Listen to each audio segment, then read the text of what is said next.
A very fast YouTube video, and it's an educational video. Thank you for joining our live sessions. Today I shall break down my daily goal strategy that helps me move with the trend. And for this, I use the 4-hour, 1 hour, and 15-minute time frame. To illustrate it, I'll need to use the replay button, which I cannot access on TradingView as I'm using the free version. So for this, we'll go and use Go Chatting. For Go Chatting, you sign up using your email, and then you're able to access. I have shared the link for Go Chatting in the description box below. So if you're interested, do check out the description box. And yes, let's start. To start the replay, the trade I took was on Thursday. Yes, and I had marked up the charts from Wednesday. So this is a strategy where you use yesterday's point of interest. So let me show you how I mark up the charts. First of all, let's go to the 15 minutes so that we can get to the desired area where we want to start analyzing. So because I was trading on Thursday, I have to come up until where Wednesday, the end of Wednesday, which is here. Wednesday around here, right? So you come and select the replay, press on replay, and this cursor shows up that tells you double click to select candle start on replay mode. So we come here Wednesday, this would be the best candle, and then we double click. Now you see it's deleted every other candle that comes after this. So this is how I analyze for tomorrow's trade. Now I start on the 4-hour chart. So we go to the 4-hour chart. We've already gone back to Wednesday. Okay. So on the 4-hour chart, we want to mark up the 4-hour support and resistance areas, of which this is the current 4-hour support. And the next 4-hour point of interest is this resistance area right here, which served as support right here, and support right here as well, and also as resistance around here. So that's a good point of interest. We can add another one, which is this right here. Here where buyers tried to enter but sellers came in aggressively, this is where we'll mark our next resistance zone, which served as support here as well. Now you can go ahead and mark this one as well, but because this is an intraday strategy, as we're using the replay tool, I'm not able to go further back to show you the support area that's below here. So let's work with this right now. Okay, now we move to since we've marked all the important 4-hour areas, then we can move to the 1 hour. On the 1 hour time frame, we do the same thing. So for this, I shall go ahead and use a different color so that we can differentiate to understand what's happening. Now this is the 1 hour. This is the 1 hour support. On a 4-hour, let's go back to the 4 hour so that I can show you. On the 4 hour, this is but a week. But on the 1 hour, these are whole candles that you can mark as support areas. And that is what happens on the lower time frame. Then you mark up, this is the resistance for the 1 hour candle, 1 hour chart, and this is gold. This 4 hour coincides with the 1 hour, so we can leave it as is, and there's no more going ahead.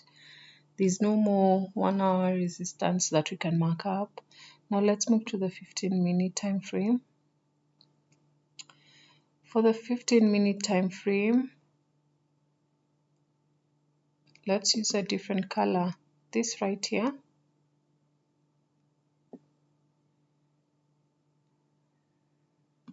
Let's mark it as purple.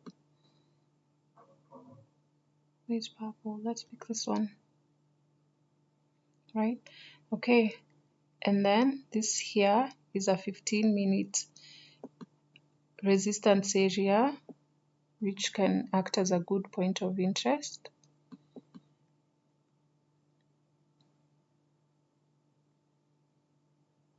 As well as this one. So what we could not see on the 1 hour, we can clearly see on the 15 minutes. And also take note that lower time frames can easily be broken because the higher time frames are able to carry more momentum. So a zone that was a 15-minute resistance right here can easily be broken because price wants to reach a higher time frame point of interest. So it can break this 15 minutes because it wants to reach this 1 hour, and actually this is our 4-hour resistance. This was our 4-hour support. So price can break this 15 minutes, and basically we are from a 4-hour support. We're from a 4-hour support area, and price would want to, the next probable area would be a 4-hour resistance. If not, the 1 hour can hold it. Red is our 1 hour. All right. Once you mark out these areas, this helps you, once you get on the charts, now this was Wednesday, point of interest. Now when I get to the charts on Thursday, I'm able to understand what is happening in the market.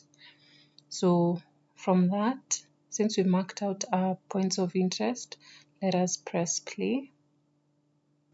As you can see, price sold off from this 15-minute area. It came down, and we have to wait for confirmation. What is confirmation? Confirmation is this right here. This is a bullish engulfing candle, and this is the 15-minute time frame. So our stop loss is our last area where price was, which is this right here, our stop loss. So how I entered this trade, I placed my stop loss right here. Let's use this box feature so that you can understand what I was working with. So my first TP was right here. This is the first TP, and this is for the intraday, this is my major TP, which is the 1 hour resistance. So I placed my stop loss right here at 39.58, and my second TP was 40.37. This is off of support and resistance. So once this candle, 15-minute candle, showed a strong engulfing bullish candle, I entered that trade, and this was around 5 a.m. All right, so let's continue and see how the day played out. Now, you can see that the price played around this area for a very long time, up until this is still, we're getting into London session. So price is still playing in that region. This is now the London session, and price is still playing around this region. I'm still in the trade since 5 a.m. I'm still in the trade. And we had news, and that's why I believe, because right around New York session is when price moved out of this area. And once price moved, here it is. We broke past this 15-minute point of resistance, and by the time the day was ending, we had reached the 1 hour resistance zone. And this is how I take my intraday trades on gold. And after that, you can see that price danced around this 1 hour resistance area, so it's a good TP area. If we had to calculate how much we got from that trade, this was our point of entry and this was the risk, which was for 40 pips, and this right here is 710 pips in gold. That is how I take my intraday trades, a quick in and out that ensures a very good risk to reward. Over on TradingView, where I have the strategy AI, the same entry was given where we entered. This is where the strategy indicator told us to enter for buys. And since I knew where I needed, my next point of interest was, or area of exit, which is here 40-40, I was able to hold the trade till here. Now, the indicator gave a buy and the entire Asian and London session was majorly consolidation. But right from New York, we were able to see movement. And that is how I use the intraday strategy